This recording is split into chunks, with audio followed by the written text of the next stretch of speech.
Estuvimos entretenidos con la Copa América, con los Juegos Olímpicos, con el caso Loan. Y tal vez no nos estuvimos dando cuenta de lo que está pasando.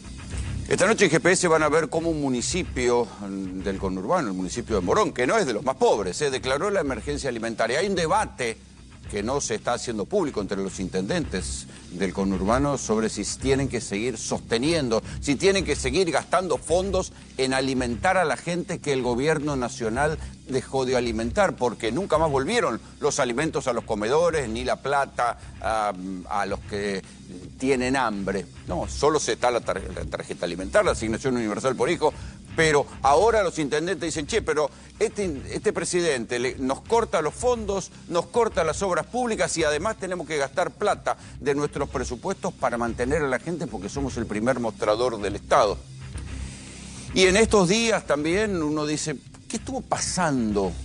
Que no hay resistencia social. La caída de la economía, el aumento del desempleo, más allá de las tapas de algún diario que dicen que el salario aumentó más que la inflación, claro, omiten la inflación de diciembre, que fue una inflación Milei, porque solamente el gobierno de Alberto Fernández estuvo 4 días hábiles, el resto fueron medidas del gobierno de Milei, esa inflación la omiten. Bueno, el salario no aumentó, el poder adquisitivo se sigue deteriorando y el desempleo aumentó y las condiciones sociales son cada vez peores. Sin embargo, fíjense, no hay casi resistencia social. ¿Dónde están los piquetes? ¿Se acuerdan de los piquetes en Avenida 9 de Julio, la Resistencia, el Polo Obrero, las agrupaciones que se quejaban de que el gobierno de Macri, de Alberto, eran gobiernos que se olvidaban de los pobres y cortaban la 9 de Julio? Desaparecieron los piquetes. ¿Por qué? ¿Será porque tienen miedo de ir presos los dirigentes piqueteros? ¿Será porque funciona el protocolo antipiquetes? ¿Será porque no era tan honesta la organización? Lo cierto es que desaparecieron los piquetes de la 9 de julio.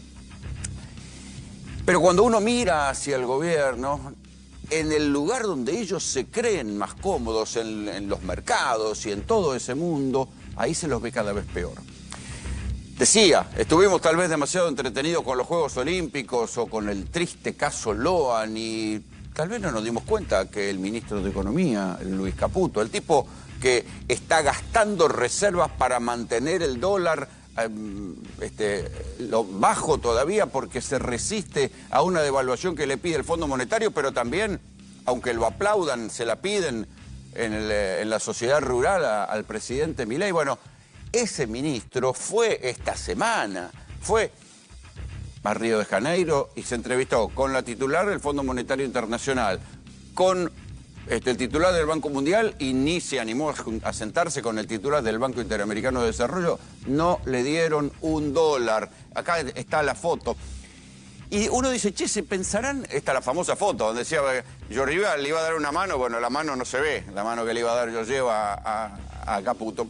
Porque el problema del gobierno es que ellos se creen tan vivos, que piensan que Milei puede decir que es Rodrigo Valdés, el funcionario del Fondo Monetario Internacional que supervisa el caso argentino, es un zurdo perdido, y mientras tanto Luis Caputo puede escribir un tuit chupamedia a favor de Cristalina Georgieva diciendo que es la mejor titular del FMI de toda la historia. ¿Qué piensan? ¿Que no se dan cuenta de semejantes pavadas? ¿Piensan que realmente esto es como en el mundo de los trolls y de las redes sociales, donde uno puede decir una cosa y al día siguiente decir la contraria y aquí no ha pasado nada? No, señores. El Fondo Monetario Internacional, como la diplomacia, como los estados, son algo mucho más serio. Acá está, el tuit de Toto Caputo, diciendo, en inglés, que Cristalina Georgieva es la mejor titular del Fondo Monetario Internacional. Y dice, gracias por el apoyo del Fondo Monetario, cuando el Fondo Monetario no le está dando un solo dólar a la Argentina.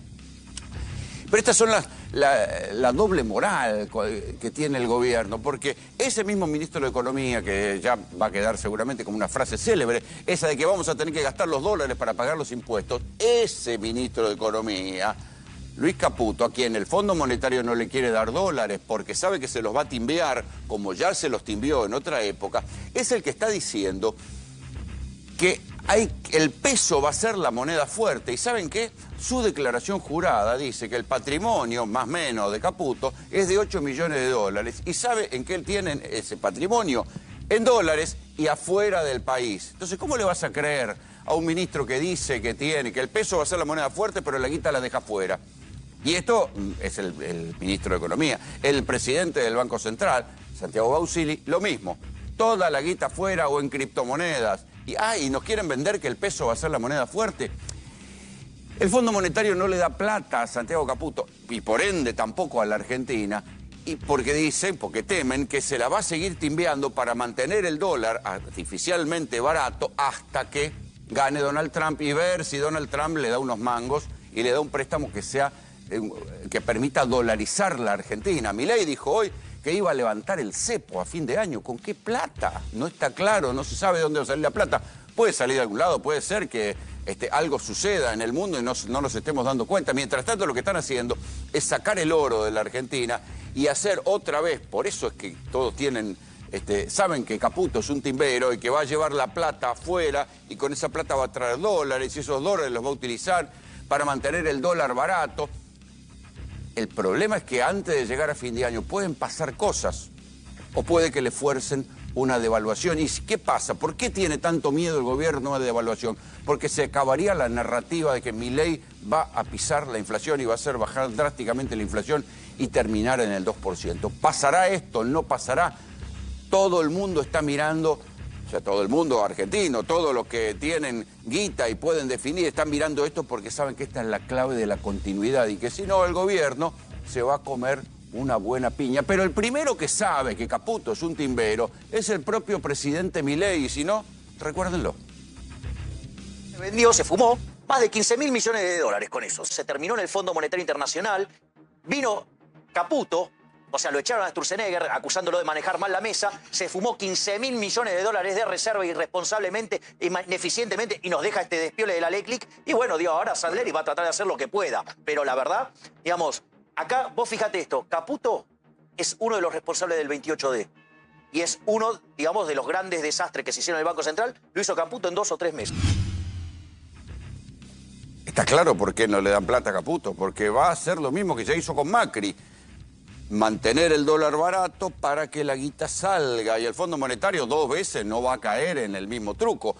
Hay que recordar que fue el propio FMI el que pidió la salida de Caputo, porque era el que permitía que la guita se fugue y hasta el propio Fondo Monetario Internacional le daba bronca y vergüenza que esto sucediera. ¿Sí? ¿Queda claro por qué no viene la plata a la Argentina? Pero yo le decía que es el gobierno de la doble moral. Por un lado, Caputo dice, el peso va a ser la moneda fuerte. Él deja la guita en dólares y afuera.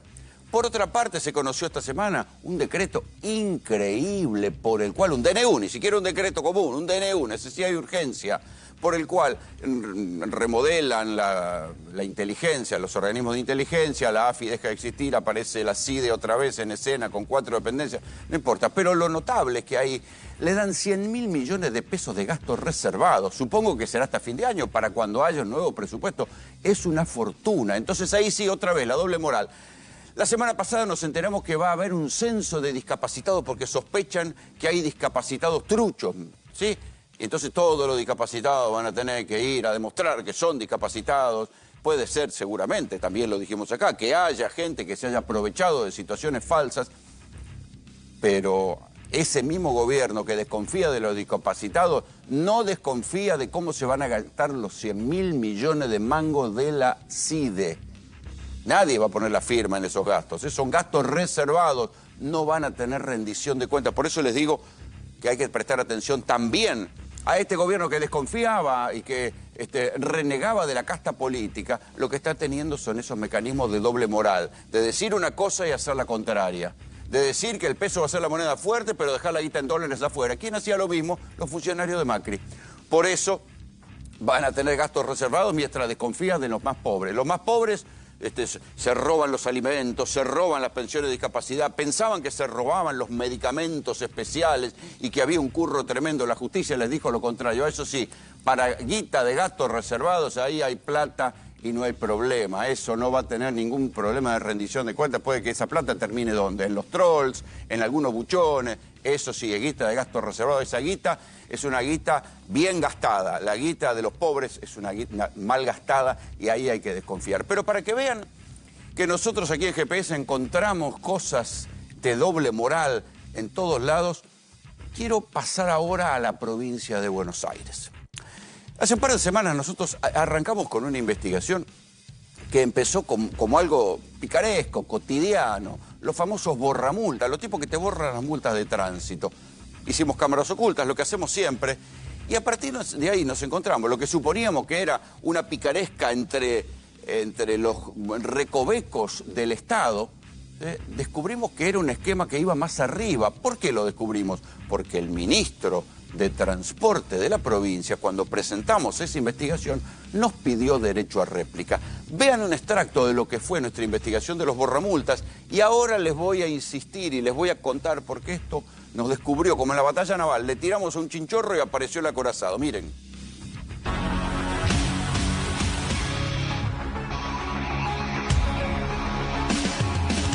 Si existen los borramultas es porque alguien los requiere. En el caso de fotomultas, multas de tránsito, las tenés que resolver al venir al tribunal de faltas, vas a perder la mañana, vas a perder la tarde, capaz que todo el día. Pasámelo por WhatsApp, la patente, lo llamame, que sin compromiso te lo hago. En el taxi alguna vez le habrá llegado alguna multa, ¿no? Siempre. ¿Fácil reclamar? No, reclama no puede reclamar nunca. La gente busca resolverlo por otra vía. Mi cuñado que trabajó varios años en el registro de motor, pero básicamente tienen que poner algún contacto con un juez. Oye, somos enfocados, somos enfocados.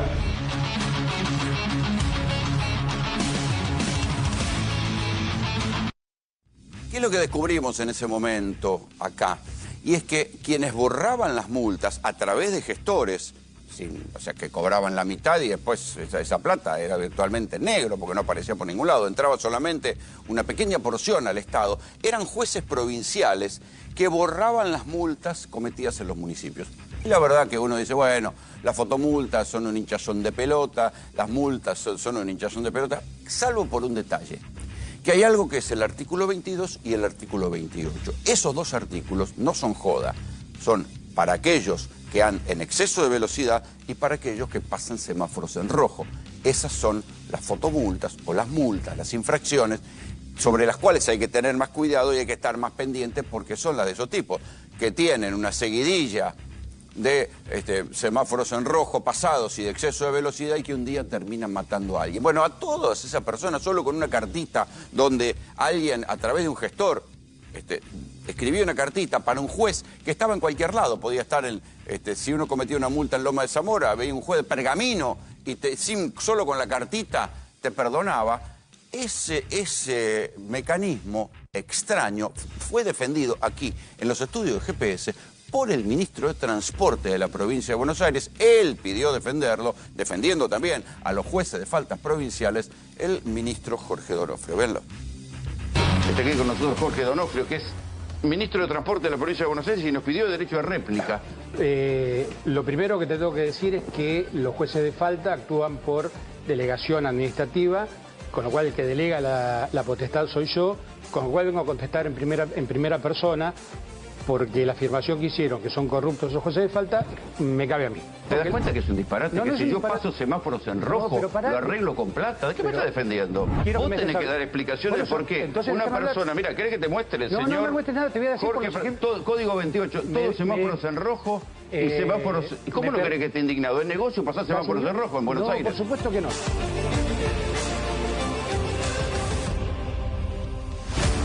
Y así fue que nosotros nos empezamos a preguntar qué hay detrás de tanta indignación del ministro de Transporte de la provincia de Buenos Aires que defendía este esquema de los jueces de faltas que hasta donde uno sabe y por una cuestión de sentido común es disparatado. O sea, uno puede pasar semáforos en rojo en toda la provincia y vas a un borramulta y por el 50% de todo lo que acumulaste te lo resuelve y ni siquiera tenés que comparecer nunca, y ni siquiera tenés que ir a dar la cara. Y el tipo que te lo resuelve es un juez de cualquier jurisdicción. Y entonces los primeros que están enojados y son nuestras principales fuentes son los intendentes, porque son los intendentes que dicen, ¿cómo? Un juez provincial quita las multas que se cometen en nuestro distrito y deja a esos tipos sueltos por acá. Entonces nos empezamos a preguntar, ¿qué había detrás de esto? Y así fue como descubrimos la figura de una señora que se llama Claudia Pombo. ¿Sí? Claudia Pombo es la presidenta del Consejo Deliberante de Pilar, es del peronismo, es del espacio de Donofrio y es una colaboradora directa de Donofrio, tanto que nuestras fuentes nos dicen que ella hace las veces casi de una viceministra, que se reúne en nombre del ministro Donofrio con un montón de gente, aunque no tiene cargo porque es concejal de Pilar. Pero claro, vieron que Google facilita todo, incluso facilita encontrar los antecedentes. ¿Y qué encontramos de Claudia Pombo? Estos milagros de la política argentina. Claudia Pombo fue condenada por el Tribunal Oral número 4 de San Martín a 5 años de inhabilitación para ejercer cargos públicos. ¿Qué tal? La sentencia fue apelada en casación y vieron cómo es en la Argentina, que hasta que la sentencia no está firme en la Corte Suprema de andá a saber dónde, bueno, no pasa nada. Pero condena por inhabilitación para ejercer cargos públicos. El fiscal había pedido 2 años y medio de prisión, obviamente también la inhabilitación para ejercer cargos públicos. Entonces uno dice, che, pero ¿y por qué la condenaron a la concejal o sea, la presidenta del Consejo Deliberante de Pilar, mano derecha de Donofrio? ¿Por qué la condenaron? Porque es una experta en tránsito. Miren qué interesante. Y acá empieza a hacerse toda una cadena de lo que hay que averiguar respecto de este esquema de estos expertos en tránsito. Claudia Pombo fue, en un momento dado, encargada del registro de la propiedad automotor número 2 de San Miguel. ¿Sí? Un registro automotor cobra dinero que después tiene que darle al Estado. Bueno, a la señora Pombo la condenaron porque en su despacho tenía un sello de cajero del Banco Provincia. ¿Para qué tenía el sello este? Bueno, porque venía alguien, pagaba lo que tenía que pagar en el registro automotor, ella ponía el sello, trucho, del Banco Provincia y se quedaba con la guita. La condenaron por malversación de caudales públicos. ¿Sí? Uno dice, bueno, pero sigue siendo una persona muy cercana a Donofrio. Sí, sigue siendo. Sigue haciendo gestiones en nombre del Ministerio de Transporte. Sí, sigue haciendo. No asumió, claro, porque hubiera sido un poco grosero. Alguien se hubiera avivado. Che, la viceministra tiene una condena por poner sellos truchos y malversación de fondos en un registro automotor. Entonces nombró a su hermana Roxana, ¿sí?, como directora de estrategias portuarias y aeroportuarias. Ustedes saben que la familia es lo primero, pero no importa. Pero cuando uno sigue averiguando, ¿sí?, empieza a ver que la señora Pombo es muy amiga de un juez de faltas provincial que se llama Quattrocchi, ¿sí? Tan amiga es, ahí está el juez Quattrocchi con la señora Pombo, que según registran en Migraciones varios viajes juntos a España, ¿sí?, que tendrán, no sé, más precisamente a Málaga, tendrán algún emprendimiento en Málaga, no viene el caso, pero lo interesante también es que ya que son tan expertos en tránsito, se ve que son expertos en cédulas azules. Y ahí empieza un interesante intercambio de cédulas azules de autos. Por ejemplo, insisto, recuerden, Pombo tiene una sentencia por malversación de caudales, o sea, choreo, ¿sí?, que estaba apelada. Ella es concejal de Pilar y hace, aparentemente, mucha gente nos cuenta que ella va a reuniones del Ministerio de Transporte de la provincia de Buenos Aires. Bueno, la hija de Pombo se llama María Agustina Cuadra, ¿sí?, y tiene a su nombre una camioneta Toyota, ¿sí? Las cédulas azules de la hija de María Agustina Cuadra están a nombre de su mamá, que es Claudia Pombo, y, fíjense, del ministro Donofrio, o sea que todo queda en familia. El ministro Donofrio tiene una cédula azul, comparte una cédula azul con la señora que tiene una sentencia por malversación de caudales. Pero ahí no queda el asombro, no se queda solo el asombro, porque la declaración de jurada de Donofrio, bueno, más o menos no presenta grandes novedades, pero hay que reparar en un detalle interesante que a Donofrio se lo suele ver en una tremenda camioneta Audi Q8, ¿sí? Que debe haber muy pocas en la Argentina. Entonces, ahora lo interesante todavía es que la camioneta Audi Q8, no les voy a dar la patente, digo, pero existe, la maneja, ahora a ver si podemos ver también la cédula, la maneja, esta es propiedad de un funcionario del Ministerio de Transporte bonaerense, Facundo Asensio. Entonces uno dice, che, qué bien que les va a lo que trabaja en el Ministerio de Transporte de la Provincia de Buenos Aires. El titular de la camioneta que maneja Donofrio se llama Facundo Asensio y es un subordinado de Donofrio. ¿Y quién es Facundo Asensio? El ex marido o el ex yerno de Pombo. Todo queda en familia, muchachos.